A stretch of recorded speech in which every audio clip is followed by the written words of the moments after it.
Okay.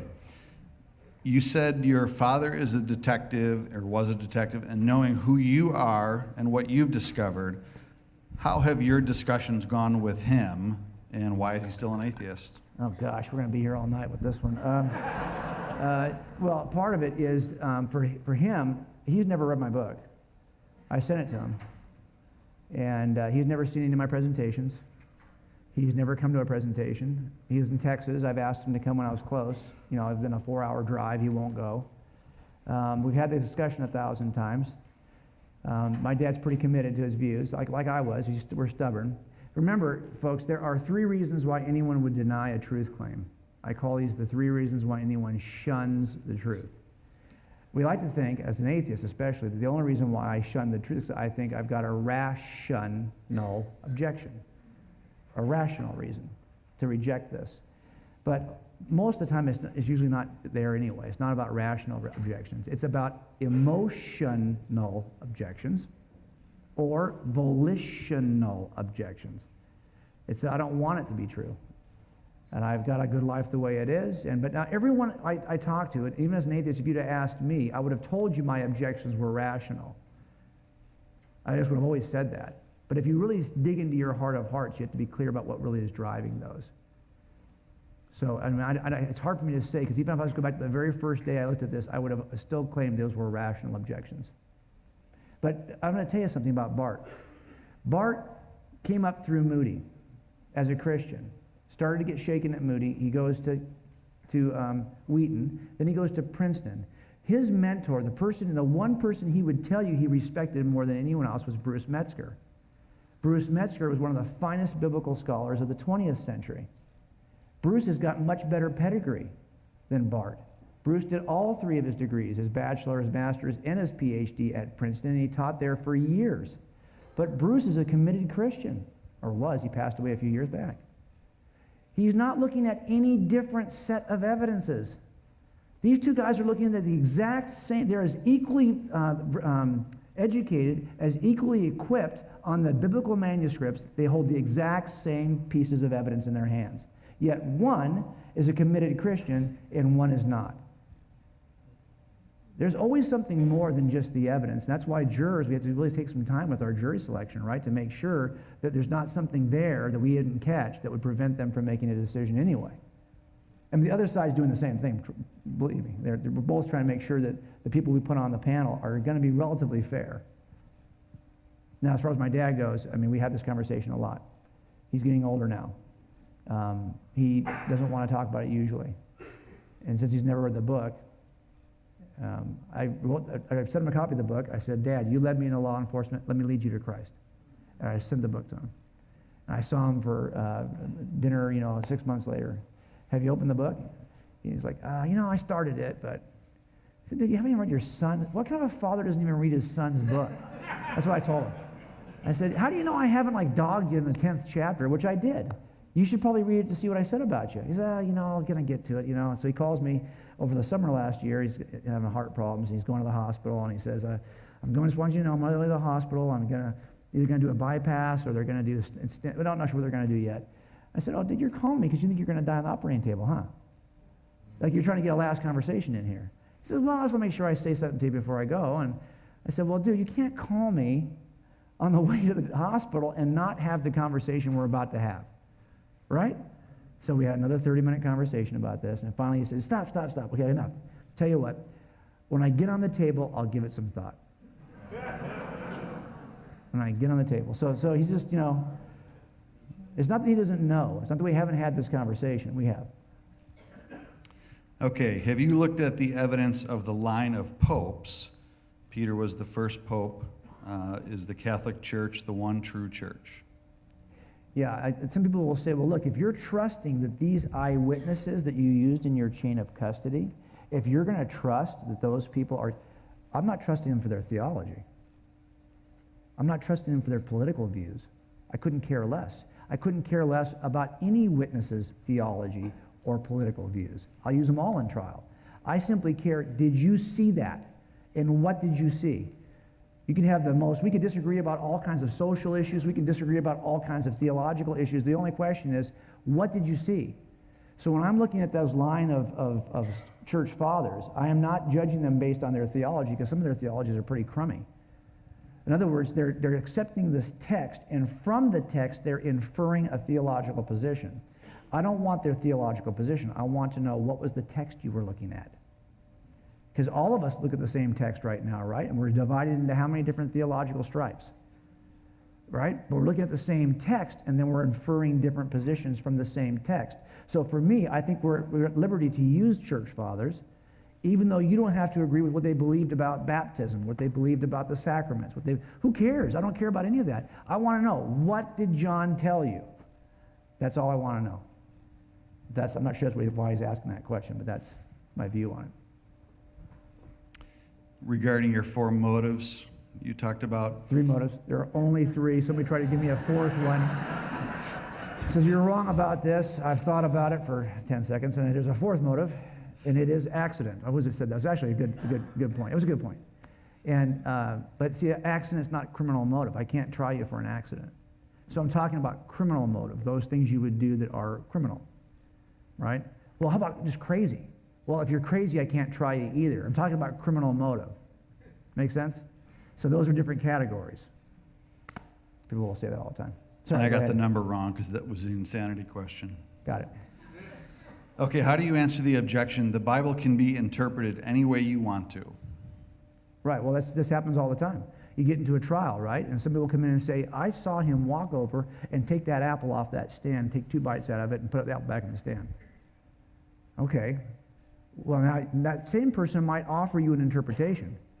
I think he was just really hungry. And I don't want to know what you think. That's not going to be allowed. That's speculating. You're not going to be allowed to get that in trial. You can testify to what you saw him do, but you can't testify to what you think it meant. That's for the jury to decide. You don't get to decide that. Are you in his head? No.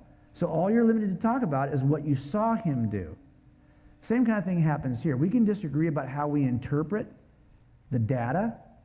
That's not my concern tonight. My concern is, do we have good data? That's what I'm concerned about. And yes, 2 witnesses will see the same thing, and that's okay. There's some non-essentials. If we are in this room, I'll bet you we disagree about a lot of stuff. We do. I'm not going to poll us, but I'll bet you if I was to talk about like eschatology, oh my gosh, end times. I bet you there's like 15 different views in this room and none of us agree. How about this? The age of the earth in Genesis 1. I bet you there's about 1,000 different views of that in this room too. These, and don't even start. Don't even get started. The point I'm trying to make is, though, there are some things that we would say are essentials and some things that we say are not. There is no creed of the church that nails down eschatology as tightly as you might like it to nail down. There's also no creed of the church that talks about the creation week in a particular way that you have to accept or you're not a Christian. Besides which, why would you? I'm concerned about what the text says, not about what some group says the text means. I'm not concerned about that. And let me just say one thing about why we divide as Christians. It drives me crazy. It just really does. And if you, by the way, make the case for Christianity online, we were talking about this earlier, get ready. You're going to get beat up, okay? Because Christians are going to be the ones beating up more than anybody else. It's crazy. But what I look at it is this way. When you're en route to a shots fired call, you're going to drive by a lot of other stuff that you're not going to stop for today, because I'm en route to a shots fired call. I'm going to drive by speeders and parking violations and shoplifters. I'm not stopping for any of that stuff today because I'm en route to a felony. Someone's been shot. I'm going there first. That's the urgency of the call I'm responding to. We're in a culture right now. We're in a shots fired culture.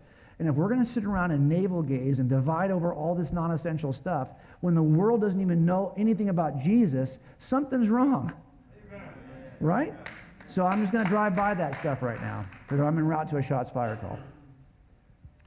The last word of this question is underlined twice for extra emphasis. Okay. Yeah, it's got to be serious. How is the divinity of Christ proven?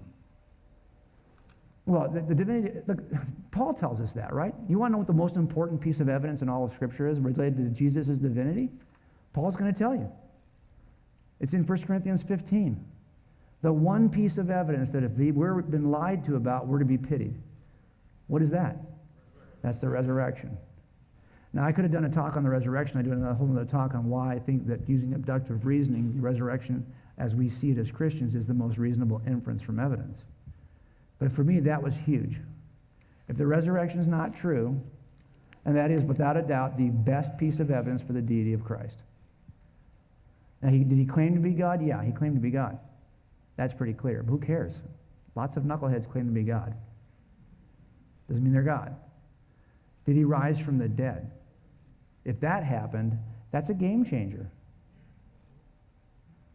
Now, here's the other thing. If you're in this room right now and you just don't think that those kinds of things could happen, I am not going to change your mind. But I want you to think about this for a second. If the investigation you're starting is an investigation to see whether or not the supernatural is reasonable, to see whether or not the supernatural things actually happen, if that's the thing you're investigating, you can't start that investigation with a bias against the supernatural. Do you know what I mean? I remember I talk about this in the book. I had a case where we get to this crime scene, and there's a lady who's dead on the bed. She's half dressed, and my senior partner, who's 15 years senior to me, says, this is going to be a boyfriend-girlfriend murder. Look at her. Look on her nightstand. You got a picture of him with her with some guy. Who's that guy?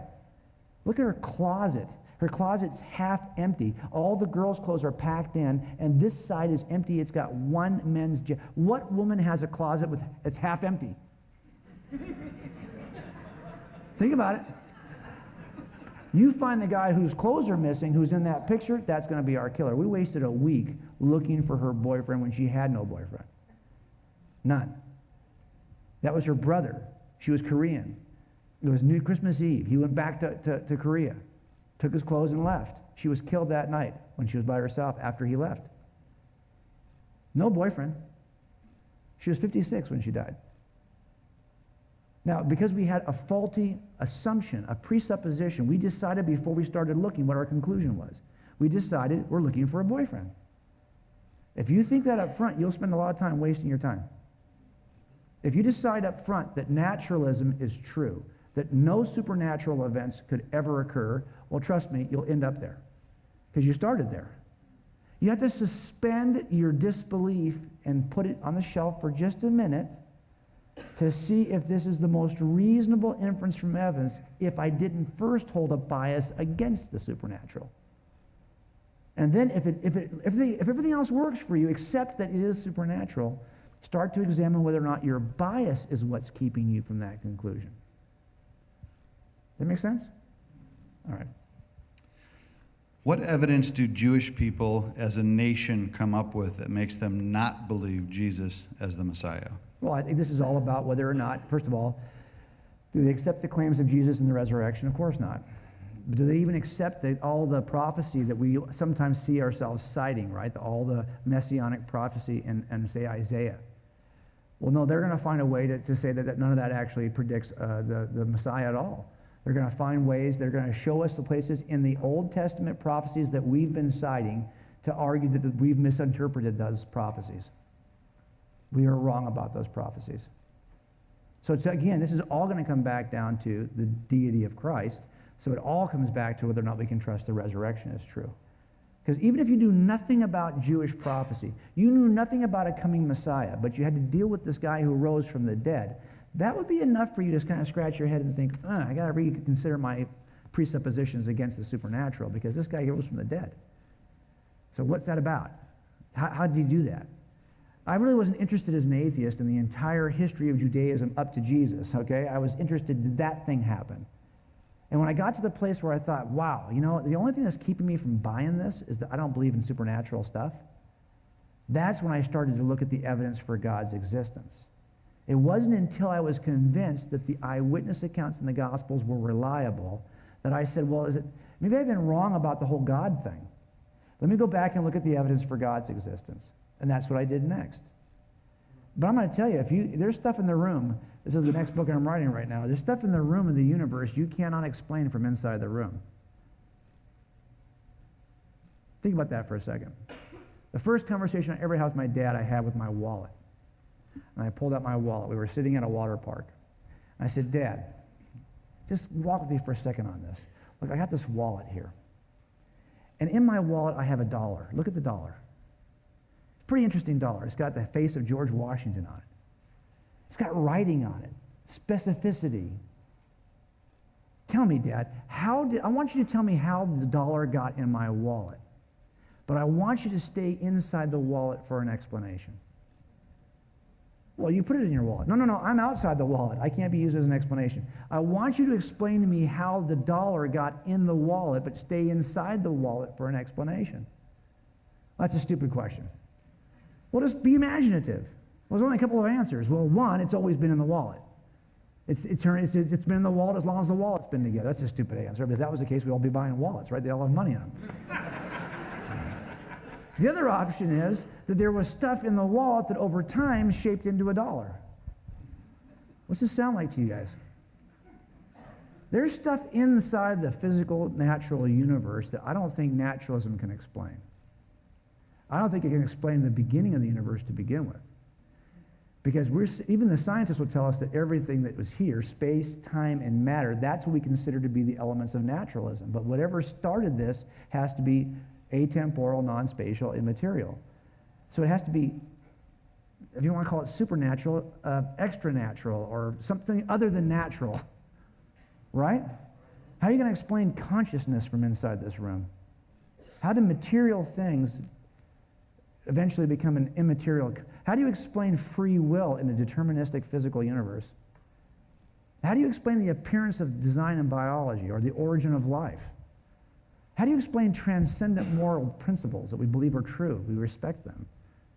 How do we even explain the existence of evil if there is no objective standard of righteousness by which we can define evil? If it's just a matter of opinion, you can get rid of evil tomorrow. Just change your mind. Change your opinion. But we can't get rid of it that way. There's got to be something where you see, these are the problems that naturalism has. You can't explain the dollar from inside the wallet. You can only explain all the things you see in the dollar from an agent outside the wallet that would put it in. What was the question we even started with? I don't even know. Anyway. Next question. Next question. If your technique is applied to Islam, what result would you expect to find? Well, I teach a class at Biola. Biola's a university in California.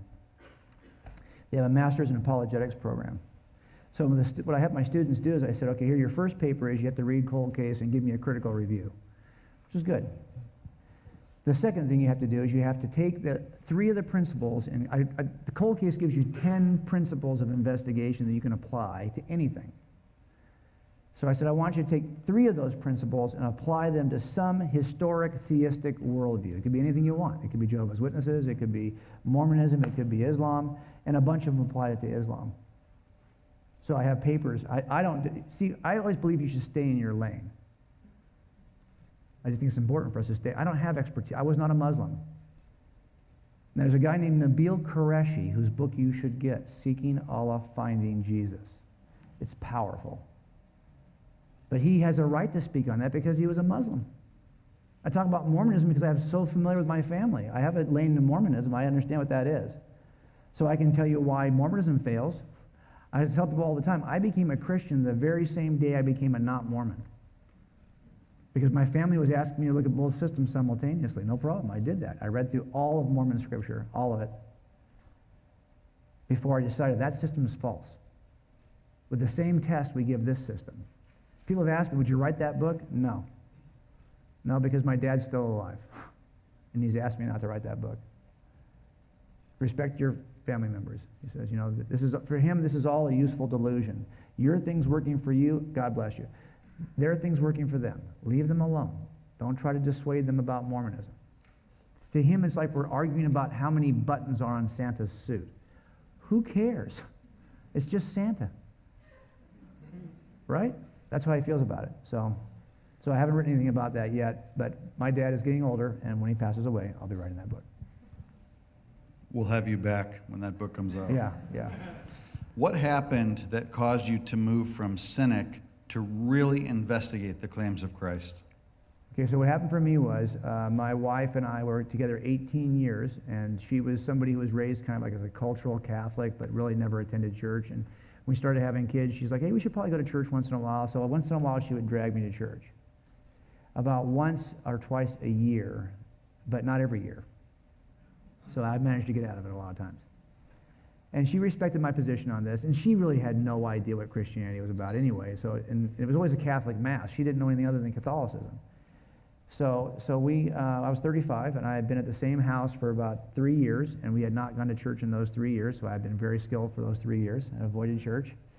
And she said, hey, we can go to church tomorrow if you want. I'm like, I would be more than happy to go to church for my wife as a non-believer, because my dad has been doing that for his entire life. He goes to Mormon wards. Do you know how long the service is at a Mormon ward? It's long. And he goes to those. He's an atheist. And by the way, if you're going to church right now as an atheist with your kids, you're doing a great job of teaching them how to go to church as an atheist with their kids. That's exactly what I was doing.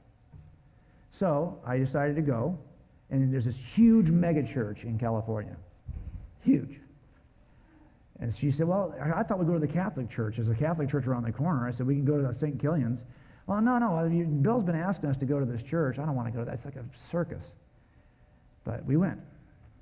And the pastor there, he really is good at this one thing. He's good at a lot of things, but this one thing he's really good at pitching Jesus in a way that atheists can catch him. Basically, just Jesus guy, hey, he's really smart. I don't know what you think about Jesus, but I can tell you this, he's really smart. He's got good advice. You might want to listen to what he has to say. As an ancient sage, you won't find anybody better than Jesus. You know, Buddha, I don't care who you're talking about, Baha'u'llah, whoever it is, Jesus has got his chops. You should go check him out because he's got some things to say. Well, that intrigued me. Okay, so I bought a Bible only because I wanted to mine out the proverbial wisdom of Jesus, the red letters of Jesus. Let's see what he has to say. I am not at all interested in any silliness about miracles at all. But I do want to say, well, look, if this is time-tested, vetted wisdom that we built a culture on, it probably it stood the test of time. It might be worth my attention. So I bought the Bible. I think I spent $6. It was a pew Bible. You probably have those in this church. It had really tiny margins. But I bought that Bible, and I ripped through it all, and I right away became very, I wasn't trying to prove it was wrong. I wasn't trying to prove it was right. I just wanted to mine out the red letters to see if there's anything I could actually, I, by the way, have read all the writings of Baha'u'llah, the Baha'i faith. There's lots of this kind of stuff that I would read and reject it as divine. Just some interesting stuff. Well, I did that, and the problem, of course, with the Gospels is that those red letters are embedded in a historical narrative. And then I'm reading them and going, that thing right there, that is a lot like an eyewitness account. That thing right there resembles some of the stuff I've been working. And that piqued my interest. I'll go one more level with you. So at the time, I was working as an investigator using something called forensic statement analysis with bad guys. We get them in custody the day after a murder, give them a piece of paper, one-sided, 24 lines, give them an ink pen. You have as much time as you want, but you can only use one side of the paper. I want you to write down everything you did yesterday on the day of the murder, from the time you got up in the morning to the time you went to bed. Here you go. Can't turn the paper over. Well, heck, now they're going to start writing this stuff out, right? Everything they did. But they only have 24 lines. If they've been up for 12 hours, that means they're going to get 2 lines per hour. Well, sometimes they're going to spend 6 lines describing 10 minutes of activity. Sometimes they'll skip over 4 hours of activity and I haven't mentioned it at all. I can usually tell by how they use personal pronouns, how they use tensed verbs, a lot of other things they teach you. I can usually tell if he was trying to deceive me and what time of day he was trying to deceive me about. So I thought, what if I applied this technique to the Gospel of Mark? I wanted to apply it to some gospel, and I couldn't figure out which one to apply it to. But then when I heard that Papias said that Mark's gospel was written underneath Peter in Rome, I thought, okay, here we go. Now we can test a gospel, because this gospel should have Peter's fingerprints in it in a way that no other gospel has, right? After all, Mark allegedly wrote it from Peter. I can use forensic statement analysis to see if Peter is hidden in there. Turns out he's hidden in there. It's little stuff, it's like, you know how stupid Peter is in the Gospels, right? He's always saying something stupid. Read through Mark's Gospel. He says much less stupid stuff in Mark's Gospel. Oh my gosh. He looks like a genius in Mark's Gospel, okay? As a matter of fact, even when he says something stupid in Mark's Gospel, Mark will say, then Peter said this stupid thing, And all the other disciples agreed. I'm not kidding. Check it yourself. I'm thinking, really? You know, there's two Gospels where where Jesus is walking on water, right? Right? And what happens? Peter sees him walking on water. What does he do? Jumps out of the boat. Walks over to Jesus, starts to sink, and he's kind of scolded by Jesus. Oh, you have little faith, in front of all of his buddies in the boat. That doesn't happen in Mark. That happens in Matthew. Mark, he doesn't even get out of the boat. Doesn't mean he's lying. We all have a way of telling our story from our perspective. So I wrote a whole chapter on this in Cold Case, but that was one of the processes I went through in just trying to get a grasp on whether I could trust these documents were really eyewitness accounts. And if you spend me like, in the end, I can share my process with you, but it doesn't mean you're going to buy it. You do your own process. What I really hate is when we don't do any process and we just sit entrenched without even looking. Or we just accept what some knucklehead like me or somebody online wrote. Don't trust me. Don't trust Bart. Don't trust any of us. Do the work yourself and see where you land. I'm pretty comfortable with that. I don't ever worry about my own kids. I just know if you do this work, if you do the work on your own, you're going to end up over here. Well, we are running a touch late, so we're going to have to make this the last question. My son's world history high school freshman teacher said that the Bible can't be used as a reliable source, and he can't use it in the class for historical sources. Young kids' minds believe what's taught in school. Can you comment on what you would do in this class? That's a tough one. It's tougher in college, I think, actually. Here you are in a class where you got to kind of weigh, do I take a stand or do I jeopardize my GPA? And my son had to do that in a microbiology class.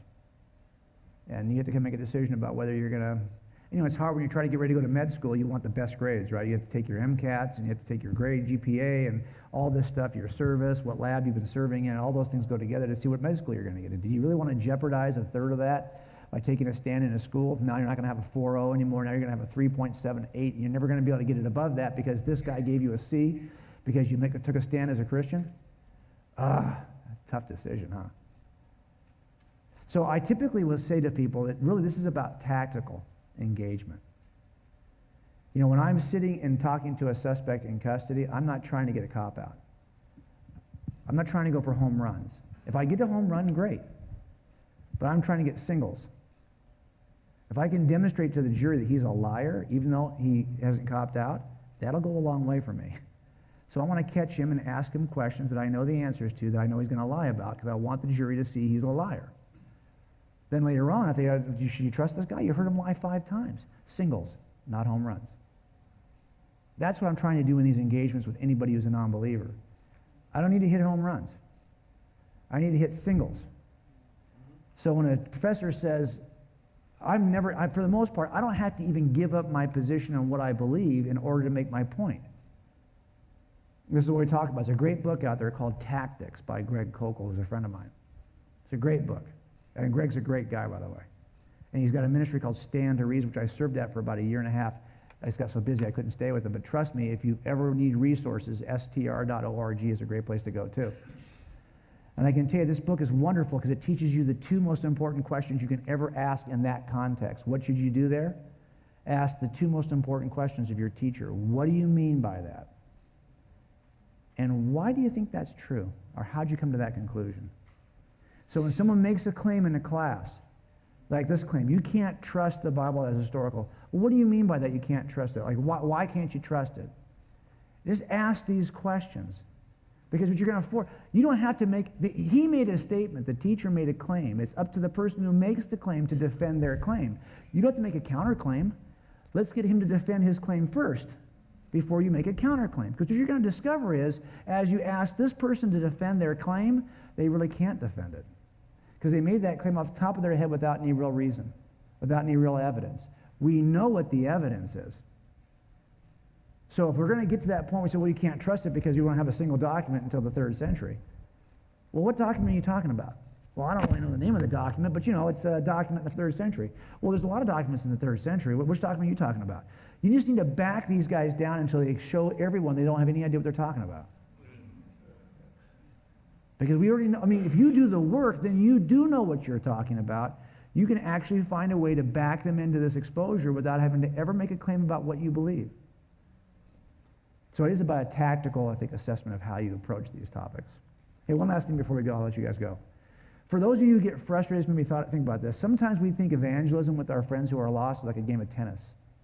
You know, it's hot, the cameras are rolling, it's Wimbledon, you're on clay, it's dusty, you hit the ball, you're just a little bit outside the line. Oh, I messed this up. It's just you and him. Every mistake you make, he gets a point, and you lose the game that way.